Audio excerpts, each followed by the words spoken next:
Fala pessoal, tudo bom? Você fez a leitura da questão, chegou a hora da gente resolver a questão com tranquilidade e ainda colocando algumas informações adicionais para tornar mais rica aí a resolução da questão, tá? Então o que a questão diz pra gente é que alguém pegou um copo grande e colocou duas pedras de gelo. Eu admiti que a massa de cada pedrinha de gelo vale M, ok?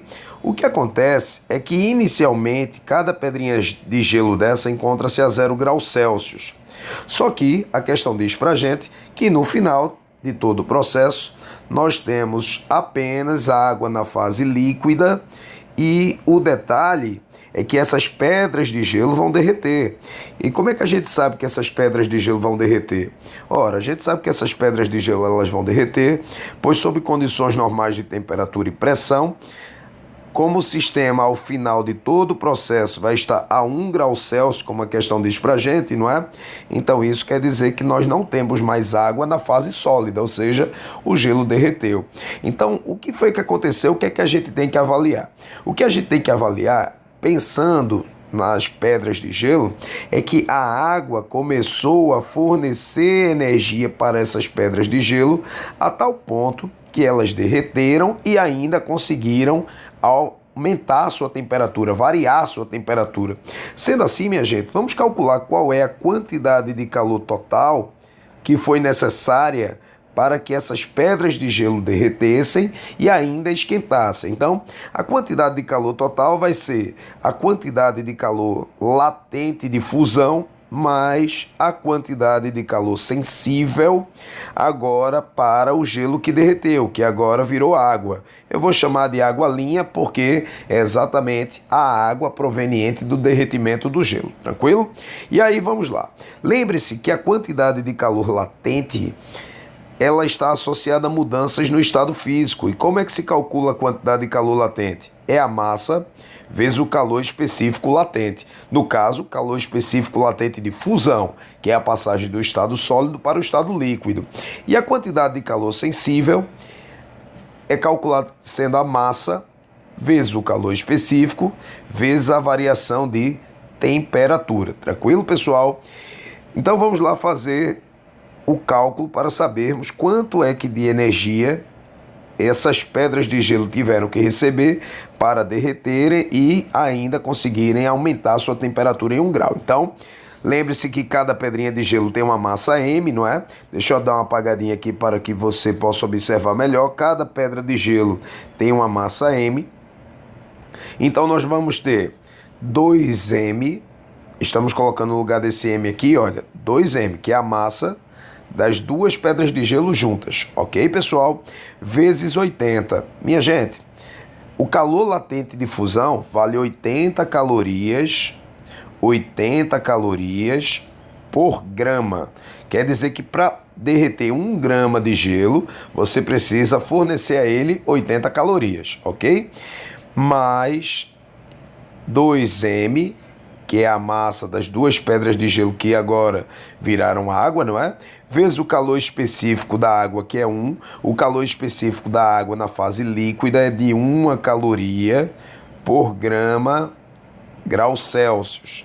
Quer dizer que se você quiser esquentar 1 grama de água, para que assim 1 grama de água esquente 1 grau Celsius, você precisa fornecer à água 1 caloria, ok? Vezes a variação de temperatura, que é de 1 grau. Então, o que a questão diz pra gente, não é? Então, isso quer dizer que a quantidade de calor total nessa situação vai ser igual a 2 vezes 80, que dá 160 M, mais 2M. Então, a quantidade de calor total, para que a gente possa derreter e ainda esquentar aquele gelo, seria de 162 M. Tranquilo? Entendeu até aí? Até aí, perceba, essa foi a energia que as pedras de gelo, as duas pedras de gelo tiveram que receber para que pudessem derreter completamente e ainda mais esquentar 1 grau. Antes de resolver até o problema, eu queria te convidar a pensar só um pouquinho sobre o que aconteceu nessa situação, fazendo um gráfico aí da temperatura em função da quantidade de calor. Então, o que aconteceu para essa situação é que nós tínhamos inicialmente as pedras de gelo a uma determinada temperatura, que no caso era 0 graus Celsius, e aí essas pedras de gelo, para que elas mudassem totalmente de estado físico, elas precisaram receber uma certa quantidade de energia. Então elas receberam uma certa quantidade de calor e aí elas sofreram a transição do estado sólido para o estado líquido. É exatamente essa transição que a gente chama de fusão. Ok, minha gente? Lembre-se, minha gente, por que eu estou desenhando aí uma reta? Olha, exatamente essa reta de vermelho, em cima do eixo X, em cima do eixo que está a quantidade de calor. Porque no momento em que o corpo muda de estado físico, que é o que está acontecendo aqui, né? O que está acontecendo aqui é a fusão. No momento que o corpo muda de estado físico, ele não varia a sua temperatura. Isso quer dizer que as pedras de gelo que estão a 0 grau vão continuar a 0 grau até derreterem completamente. Só depois disso é que a temperatura delas começa a aumentar. E no caso, a temperatura delas vai aumentar até o valor de 1 grau Celsius, que é o que a questão diz pra gente, não é?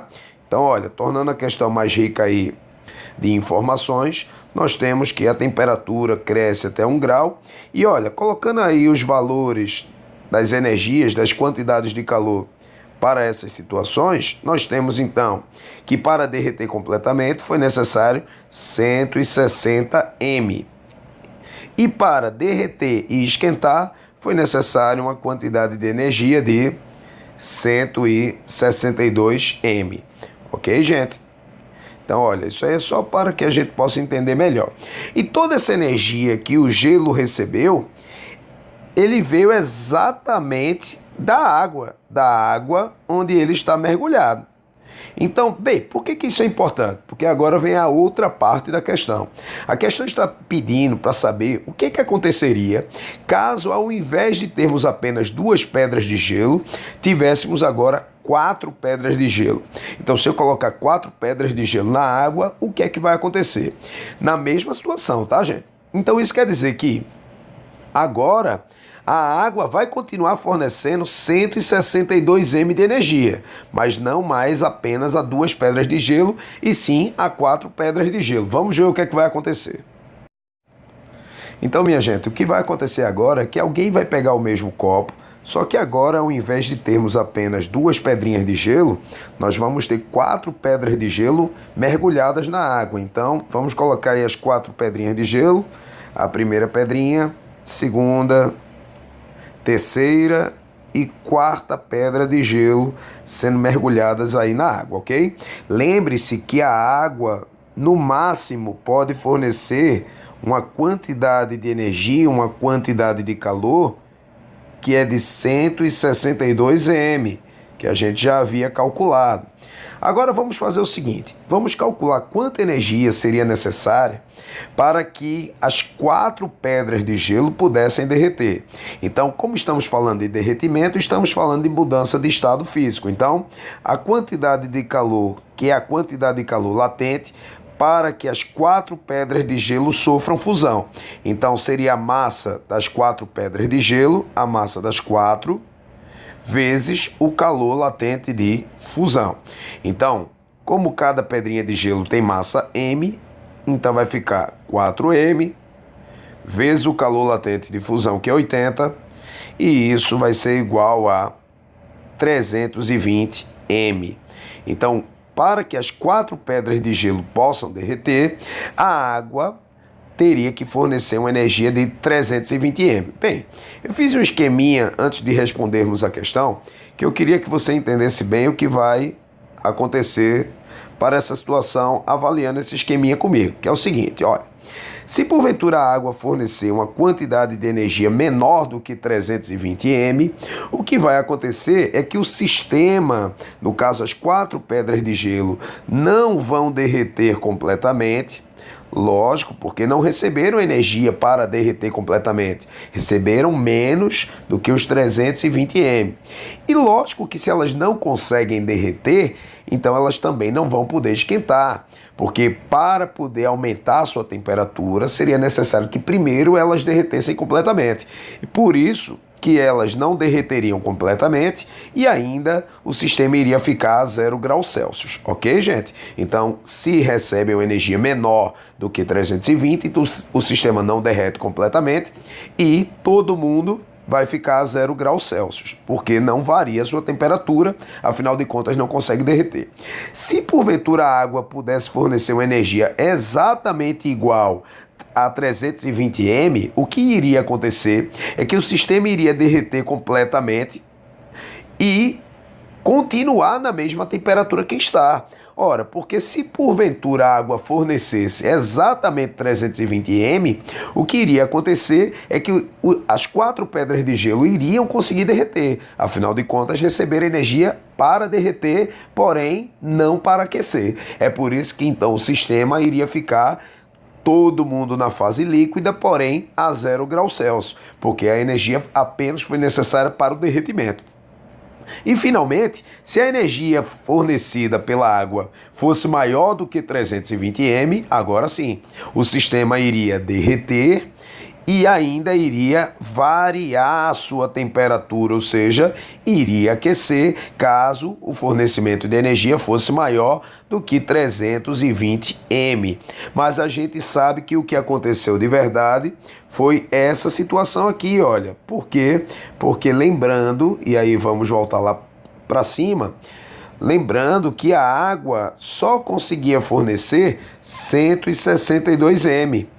Então isso quer dizer que como a água só conseguiria fornecer 162, mas as 4 pedras de gelo para derreter precisariam de 320 m, então o que vai acontecer é que as 4 pedras de gelo não vão derreter completamente. Então o que vai acontecer é que vai ter um pedaço de gelo e ainda vamos ter água na fase líquida e todo o sistema a uma temperatura de 0 graus Celsius, porque se não consegue derreter, também não é capaz de variar a sua temperatura, ok, minha gente?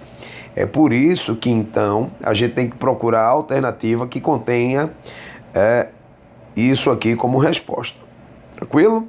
Então eu espero que vocês tenham gostado da resolução dessa questão, um beijo muito forte no cérebro de vocês e até a próxima.